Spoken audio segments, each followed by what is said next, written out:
House Leader, third party.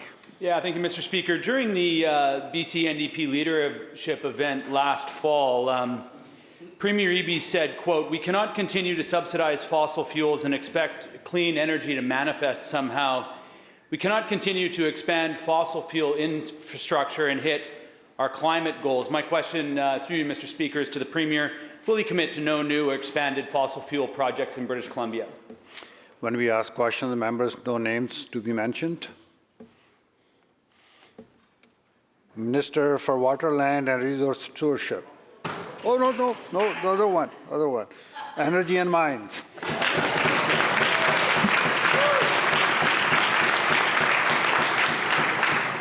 Thank you, Honourable Speaker, and thank you to the member for the question. I appreciate his interest and his passion for this topic, and one that our government shares. We have been very clear all along that all future LNG projects need to fit within our climate commitments.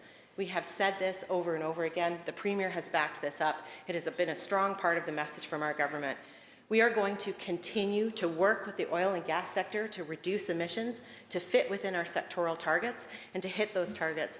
Mr. Speaker, I am so honoured to have this position, to be working with my colleague, the Minister of Environment and Climate Change Strategy, together to address this. I appreciate the question. Thank you.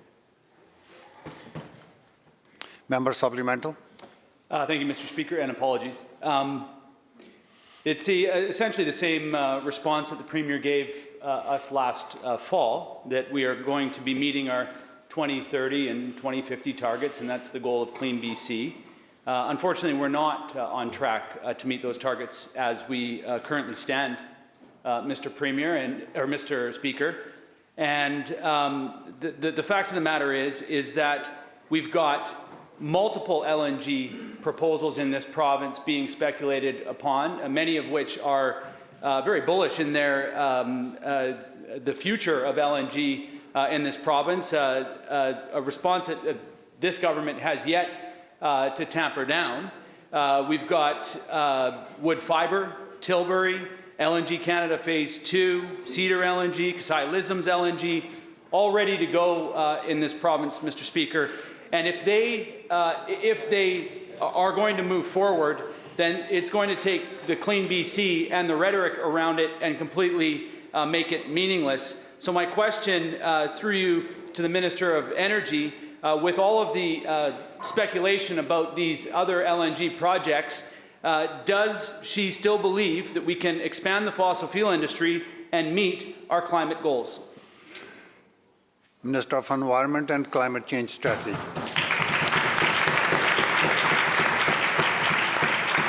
Thank you very much, Honourable Speaker, and thank you to the member for the question. I appreciate the member's passion for meeting climate goals, but I simply do not accept a characterization of one of the leading climate plans in North America in a context when other people are doing absolutely nothing as empty rhetoric. It's simply not true. We have a broad series of actions across all sectors that are designed to reduce emissions between now and 2030, now and 2040, now and 2050. We're making progress on them. This is hard work, but we're doing it.